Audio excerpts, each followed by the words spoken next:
আল্লামাহুল বায়ান। ইমামে মেহেদীর সঙ্গে কারা থাকবে তাদের সূচি তৈরি হচ্ছে। নিয়ত করি ভাই, সময় নেই, বিলিভ মি, সময় নেই আর। সূর্য ডোবার সময় হয়ে গেছে, সূর্য পশ্চিম দিক থেকে ওঠার সময় হয়ে আসছে। তারপরে আল্লাহ মাফ করো বললে আর হবে না, তারপরে ঈমান আনলেও সে ঈমান আর কবুল হবে না। সমস্ত রকমের কিয়ামতের নিদর্শন, ছোট নিদর্শন সব পুরো হয়ে গেছে। এটা আলাদা সাবজেক্ট নিয়ে আমি আপনাদেরকে বলতে পারতাম, কিন্তু এখন সম্ভবও না, ক্লান্তিও এসে যাচ্ছে।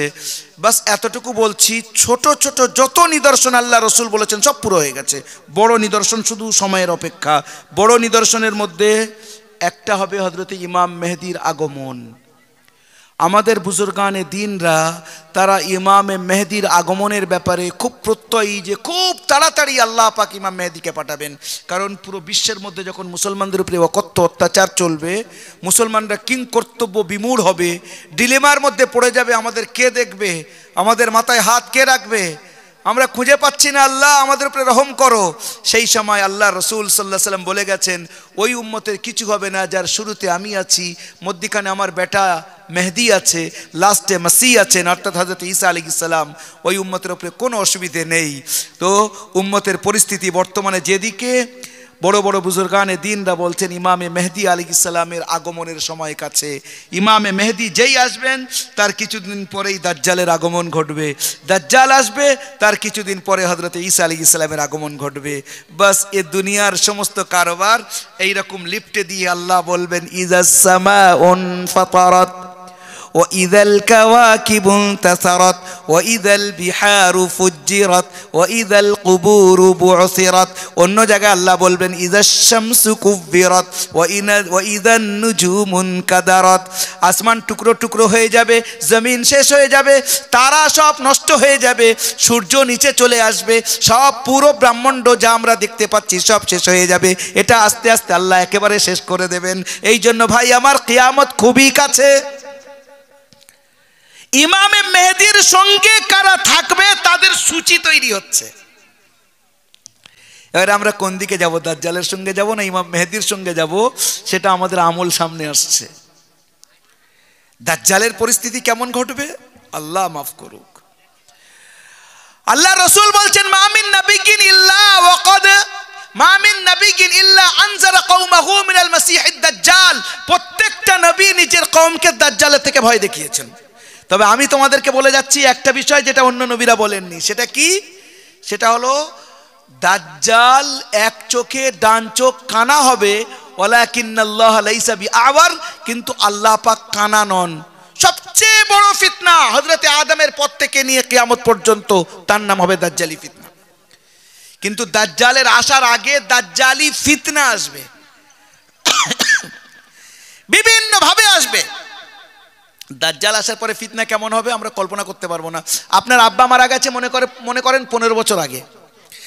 দাজ্জাল বলবে যে তুই তোর আব্বার সঙ্গে দেখা করতে চাস? বলে হ্যাঁ। তাহলে আমাকে আল্লাহ বলে মানবি, খোদা বলে মানবি? বলে তাই তো মানবো, চল তোর আব্বার কবরের কাছে চল। দাঁড়িয়ে যাবে, গিয়ে বলে এই অমুক দাঁড়িয়ে যাও, এই অমুকের বাপ দাঁড়াও। সে দাঁড়িয়ে যাবে, চলো চলো তোমার ছেলের সঙ্গে কথা বলো। সে বলবে বাবা ভালো আছিস, তোর শরীর ভালো আছে বাপ, এতদিন পরে তোর সঙ্গে দেখা। সে বললো আমার আব্বা আমার সঙ্গে কথা বলছে, আমার আব্বাকে জীবিত করে দিয়েছে। হ্যাঁ তুমি খোদা ছাড়া কেউ হতে পারে না, কাজ কেউ করতে পারে না। নাউজুবিল্লাহ। বলে এই যেখানে ছিলি সেখানে চলে যা, চলে গেল। অথচ ওটা ওর আব্বা না, শয়তান ওর আব্বার রূপ নিয়ে ওখানে দাঁড়াবে। সে তো জানবে না। আসমানকে বলবে ইয়া সামাউ আমতিরি, এ আকাশ পানি দে, ঝরঝর করে বৃষ্টি হবে। জমিনকে বলবে ওয়া ইয়া আরদু আকলিই মা ফিক, এই জমিন তোর মধ্যে যা আছে বার কর। জমিন সোনা চাঁদি সব বার করে সঙ্গে করে দেবে। এমন কি রুটি, খাদ্য, ভাত, মাছ, গোশত, ইচ অ্যান্ড এভরিথিং দাজ্জালের সঙ্গে হবে। এমনকি পানিও দাজ্জালের সঙ্গে হবে। বলবে আমাকে খোদা বলে মানো, পানি দেবো, খাওয়া দেবো, যদি না মানো তাহলে দেবো না। এবারে বলেন মানুষের যখন খিদে লাগবে কি করবে সে? সাহাবায়ে কেরামদেরকে দোয়া দিই আমরা, আল্লাহ তাদের উপরে অসংখ্য অসংখ্য রহমত বর্ষণ করুন। আমাদের প্রশ্ন তানারা আমাদের হয়ে আল্লাহ রসুলের কাছে জিজ্ঞাসা করে নিয়েছেন, ইয়া রাসূলুল্লাহ, যখন খাদ্য দাজ্জালের কাছে থাকবে, পানি দাজ্জালের কাছে থাকবে, তো আমাদের পরিস্থিতি কি হবে? হুজুর বলছেন, তখন তোমরা মুখ থেকে বলবে সুবহানাল্লাহ, আলহামদুলিল্লাহ, লা ইলাহা ইল্লাল্লাহ, আল্লাহু আকবার। তোমাদের ক্ষুধাও মিটে যাবে, পিপাসাও মিটে যাবে। জোরে বলে সুবহানাল্লাহ। সাহাবারা তো থাকবেন না দাজ্জাল পর্যন্ত, কিন্তু সাহাবারা আমাদের কথা হুজুরের কাছে জিজ্ঞাসা করে আমাদের উপরে তানারা ইহসান করে গেছেন, দয়া করে গেছেন। ব্রাদার ইন ইসলাম, আমি তিনটে আমল আপনাদের সামনে বলতে চাচ্ছি। বললাম কি, সূর্য ডুবু ডুবু, আমাদের জীবনের প্রদীপ নিভু নিভু, হঠাৎ ডাক আসবে, সব ছেড়ে চলে যেতে হবে। যারা এখানে বসে আছি, ইমানদারির সঙ্গে নিজের সঙ্গে নিজে বলি তো, যার দাদু মারা গেছে দাদুর কবরে কবার যাই, যার আব্বা মারা গেছে বছরে আব্বার কবরে মাতার কাছে গিয়ে কবার ফাতিহা পড়ি। আমি আপনি উত্তরে এই কথা বলবো, হুজুর যাওয়ার সৌভাগ্য তেমন হয় না। আপনি আপনার বাচ্চার ভবিষ্যৎ তৈরি করছেন, কি করবেন? বাড়ির পাশে 5 কাঠা জায়গা বিক্রি হচ্ছে, ওটা আমার খোকার জন্য কিনতেই হবে, না চলবে না। বাজারে দোকান বিক্রি হচ্ছে, আমার ময়নার জন্য দোকানটা কিনে দিলে ও আরামের সঙ্গে থাকবে। করা উচিত, জিম্মেদার বাপ নিজের সন্তানের ভালোই চাইবে। কিন্তু আপনি আপনার ভবিষ্যৎ কি করেছেন? আমি আমার ভবিষ্যৎ কি করলাম? সব ছেলে মেয়েদের জন্য রেখে যাচ্ছি। সারাটা জীবন মেহনত করে করে করে করে অল্পে বার্ধক্যে পৌঁছে গেছি, নিজের হাড় হাড্ডি শেষ করে দিয়ে বাচ্চাদের ভবিষ্যৎ গড়তে গড়তে কবরে পা চলে গেল। আমার নিজের ভবিষ্যৎ কি থাকলো? কবরে যাওয়ার পরে আমার জন্য কি হবে? যে ছেলের জন্য আমি আপনি এত মেহনত করছি, ওই ছেলে 2-4 দিন কাঁদবে, তাও নিজের জন্য। আব্বা চলে গেছে, আমার দেখবে কে? আর তারপরে আমার আপনার কবরের কাছে ভুলে বসে যাবে না? একদিন সে নিজের ছেলেকে ডেকে বলবে, তোর দাদুর কবর এই কবরস্থানে, ওই সাইডে কোথাও হবে, একটু কিছু পড়ে দে যদি পারিস। এ হলো বাস্তব নীতি। আল কাইয়িসু মান দানা নাফসা ওয়া আমিলা লিমা বাদাল মাউত। আল্লাহ রসুল বলছেন, বাস্তবে চালাক ব্যক্তি সে যে নিজের নফসকে কন্ট্রোল করলো, মরণের পরের জন্য তৈয়ারি করলো। একটা কথা আপনাদেরকে বলে আমি 3টে আমল বলবো, তারপরে শেষ করে দেবো। আমরা যে সফরে যতদিন থাকার জন্য চিন্তা করি, সেই রকম তৈয়ারি করে যাই কিনা? মনে করেন কেউ বাইরের সফরে যাচ্ছে, কমাস থাকবো ভাই, 1 মাস থাকবো, তো বাড়ি থেকে সব জোগাড় জাগাড় করে নিয়ে যাই। কোনো জায়গায় কোনো দেশে যাওয়ার, মনে করেন কেউ হজে যাচ্ছে, কত দিনের সফর? 40 দিনের সফর, তো বাড়ির থেকে সব হিসেব করে আমরা নিয়ে যাচ্ছি। ওখানে কি হবে না হবে, বাড়ি থেকে সব দাও। তো নিয়ম এটা, যেমন আমার সফর হবে সেই হিসেবে আমি আমার সামানপত্র ঠিকঠাক করে নিয়ে যাই। দুনিয়ার সফর কত দিনের? হার্ডলি মা বাইনা 60 ইলা 70, 60 থেকে 70 বছর, এর মধ্যে অধিকাংশ চলে যায়। কারোর আল্লাহ একটু ঢিল দেয়, সময় দেয়, সুযোগ দেয়, আরো বেশি নেকি করতে পারে। 80 বছর, 90 বছর, 100 বছরের উপরে খুব একটা লোক দেখা যায় না, তার আগে চলে যায়। তাহলে আমাদের আসল সফর কোথায় গিয়ে থাকবো? লম্বা সফর, সেটা হলো আখিরাত। এটা আমাদের বিবেক বলে, যেখানে যতটা থাকা হবে সেই হিসেবে তার জন্য তৈয়ারি করতে হবে। আমরা দুনিয়ায় কতদিন থাকবো এর জন্য কতটা তৈয়ারি করছি, ওখানে কতদিন থাকবো তার জন্য কতটা তৈয়ারি করছি। এবার একটা কায়দা, একটা কানুন, একটা রুল আপনাদেরকে বলি, খুব ভালো করে কথাটা শুনবেন। আল্লাহ পাক এই পৃথিবী, এই কায়নাত, বিফোর ক্রিয়েটিং দিস ইউনিভার্স, এই কায়নাত তৈরি করার আগে 50,000 বছর আগে আল্লাহ আমাদের কপাল লিখে দিয়েছেন। আমরা পৃথিবীতে কত টাকা কামাবো, কি খাবো, কতদিন বাঁচবো, কেমন চলবো, কেমন বাড়ি হবে, সব কপালে লেখা হয়ে গেছে। বলে হুজুর তাহলে কি আর চেষ্টা, মেহনত করে আমাদের মধ্যে অনেকে আছে সকাল 8টা থেকে কাজে লাগে, বিকেল 4টে থেকে 5টা পর্যন্ত, সারাদিন মেহনত করার পরে 1000 টাকা, বেশির থেকে বেশির কথা বলছি। আবার আরেকজন আছে আরামসে গিয়ে অফিসে বসবে, ওদিক থেকে তার কাছে সুটকেস এসে যাবে, স্যার একটা সই করে দেন না। এই হবে না স্যার, আপনি বলেন কি? বলে 1 খোকা। বলে স্যার রাখা আছে। খোকা বুঝি 1 কোটি। স্যার সই করে দিল। একটা সই 1 কোটি টাকা বেটা নিয়ে নিল। ये বেটা সারা দিন মেহনত করবে 1000 টাকা, আর ওর 1 কোটি টাকা। তাহলে মেহনতের দ্বারাই আপনি দুনিয়া বেশি কামিয়ে নেবেন, এটা কিন্তু হচ্ছে না, হিসাব বলছে না। করতে পারি, মেহনত করতে হবে আমাদের হালাল পদ্ধতিতে, কিন্তু কথাটা বুঝি একটু। আপনি বলবেন না বিবেক থাকলে, জ্ঞান থাকলে, আকল থাকলে সে বেশি কামাবে, সে অনেক বেশি কামাতে পারে। আপনাদের এলাকায় না থাকলে না হবে, কিন্তু আপনি খোঁজ নেন, মেটিয়াপুরি দিয়ে চলে যান। একটা ওস্তাকার মনে করেন সে আরবপতি, কোটিপতি না আরবপতি, বেটা সই করতে পারে না, আঙুল ছাপ। আর তার কাছে যে কজন আছে 15-20 জন এমএসসি ওয়ালা, এমএসসি পাস, সায়েন্স নিয়ে ছাত্র, সায়েন্সের ওস্তাকার। স্যার হ্যাঁ আমি এটা করে দিচ্ছি। কান ধরে বার করে দেবো, ঠিকঠাক করে কাজ করো। এত ব্রেনি ছেলে, ছোট্টবেলা থেকে ইংলিশ মিডিয়ামে পড়ে এমএসসি করেছে, আর সে একটা আঙ্গুটা ছাপের কাছে স্যার স্যার করছে। এর ইনকাম হলো কোটি কোটি টাকা, আর ও 50,000 টাকা বেতনে স্যার স্যার করছে, আবার বলে কান ধরে বার করে দেবো। বলেন এখানে এত ব্রেনি, এর কাজে আসলো না, আর যার মাথায় কিচ্ছু নেই, আঙ্গুটা ছাপ, সে কোটি টাকা নিয়ে বসে রয়েছে। তাহলে কি হবে?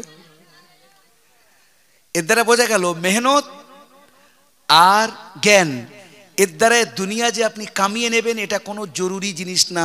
যেটা আমি আপনি লিখিয়ে এনেছি সেটাই পাবো, তবে চেষ্টা আমাদের করতে হবে হালাল পদ্ধতিতে। আখিরাতের পদ্ধতিটা কি?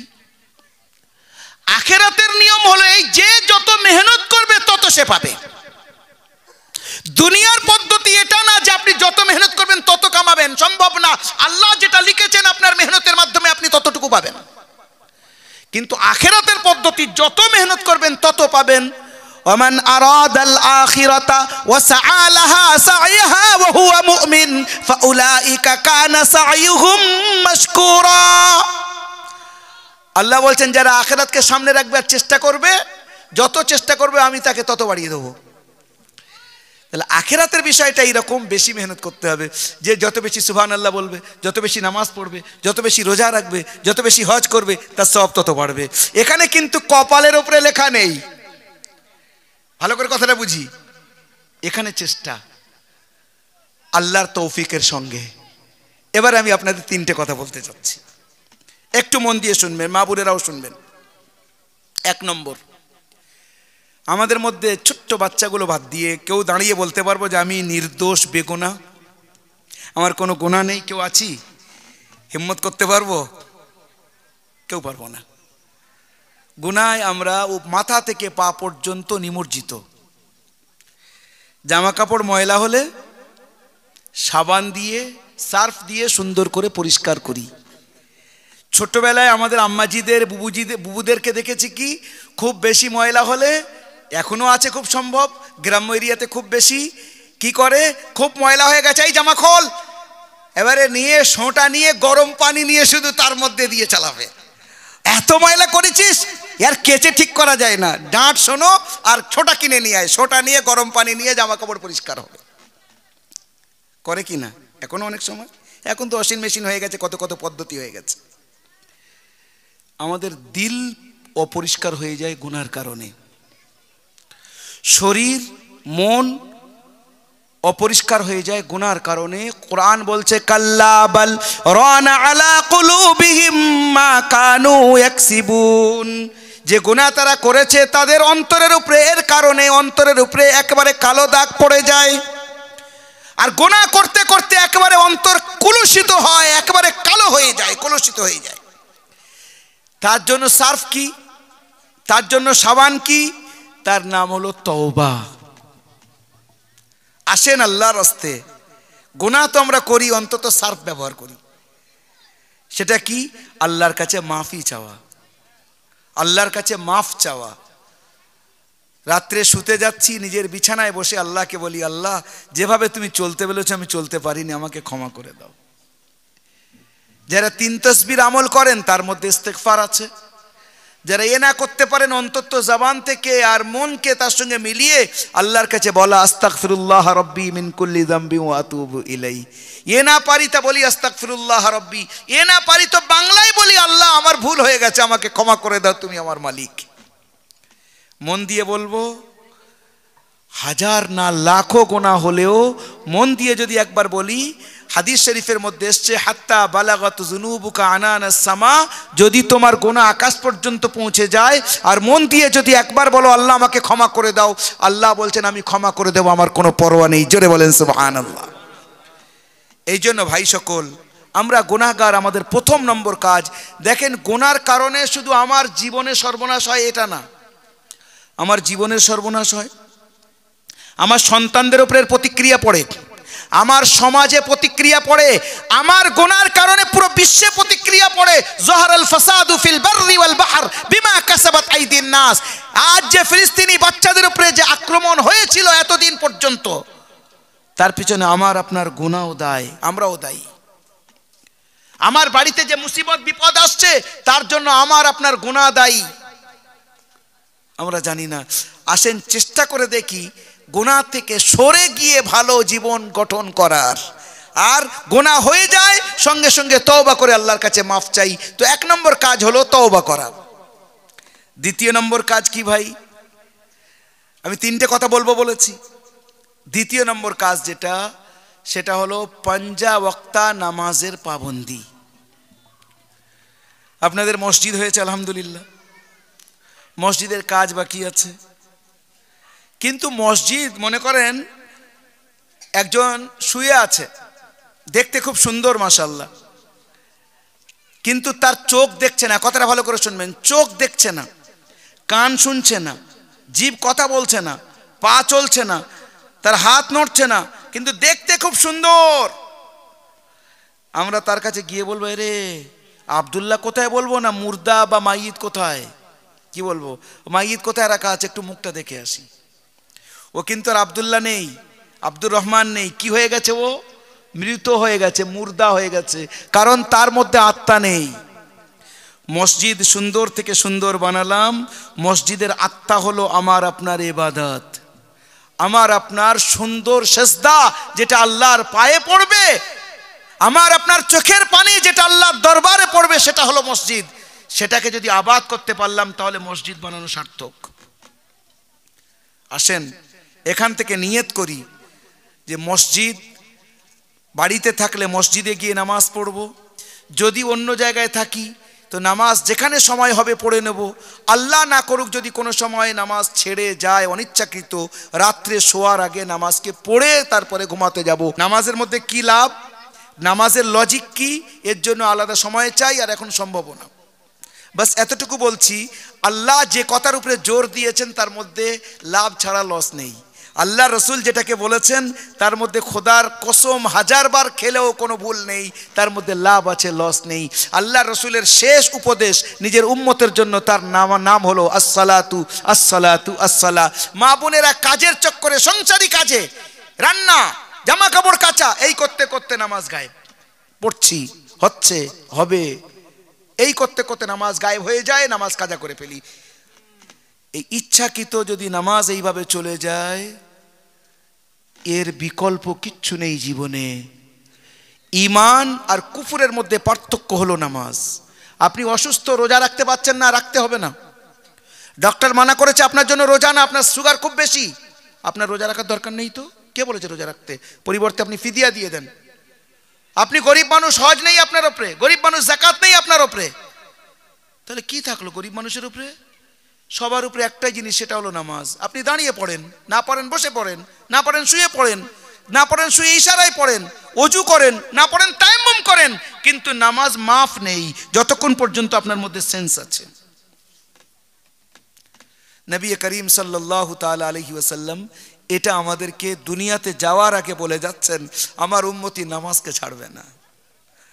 এবারে আপনি বুকে হাত দিয়ে বলি, আমাদের এই এরিয়ার মধ্যে যেগুলো দিনদার এরিয়া বলা হয়, সেখানে 10% নামাজি খুঁজে পাওয়া মুশকিল। 10%।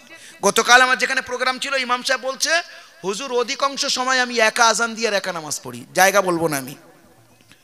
অধিকাংশ যে সময় আমি একা আজান দিই আর একা নামাজ পড়ি। আমরা বলবো বাবরি মসজিদ কোথায় গেল, আমরা বলবো অমুক মসজিদ কোথায় গেল।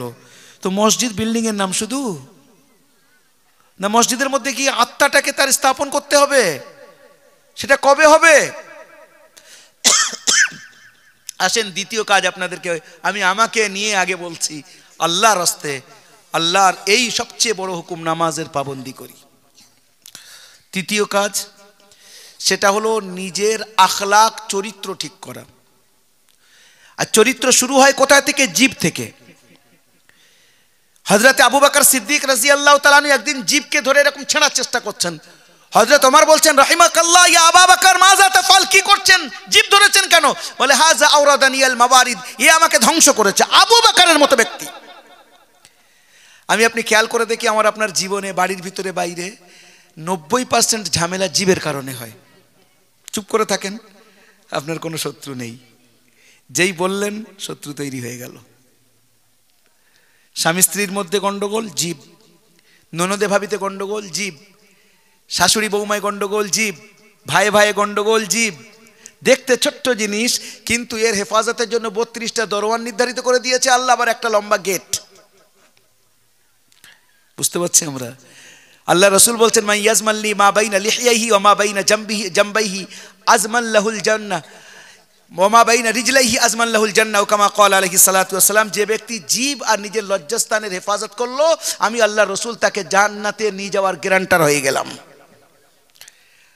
তাহলে জিভ সর্বনাশী জিনিস, এর থেকে আখলাক শুরু হয়। এই তিনটে কথা আপনাদের সামনে রেখে গেলাম লম্বা 2 ঘন্টা বক্তব্যের মধ্যে। তো মোট আমার বক্তব্যের নির্যাস আমি যদি আপনাদের সামনে রাখি, তাহলে 4টে জিনিস ভালো করে মনে রাখবেন। সূচিবদ্ধ যদি করি, মূল 4টে জিনিস। 1 নম্বর নিয়ত, 2 নম্বর ইস্তেগফার তওবা, 3 নম্বর নামাজের পাবন্দি, 4 নম্বর নিজের চরিত্র ঠিক করা, জিভের হেফাজত করা। জিভের গন্ডগোল মা বোনেরা বেশি করে, আর চোখের গন্ডগোল বেটা ছেলেরা বেশি করে। তো জিভের হেফাজত করা, এই কটা কথা আপনাদের সামনে রাখলাম আপনাদের ভাই হিসেবে দীর্ঘ লম্বা 2 ঘন্টার বক্তব্যে। আল্লাহ সুবহানাহু ওয়া তাআলা তার উপরে আমল করার সবচেয়ে প্রথম বক্তাকে তৌফিক দান করুন, আর তার সঙ্গে আমাদের সবাইকে তৌফিক দান করুন। বলেন আল্লাহু আমিন।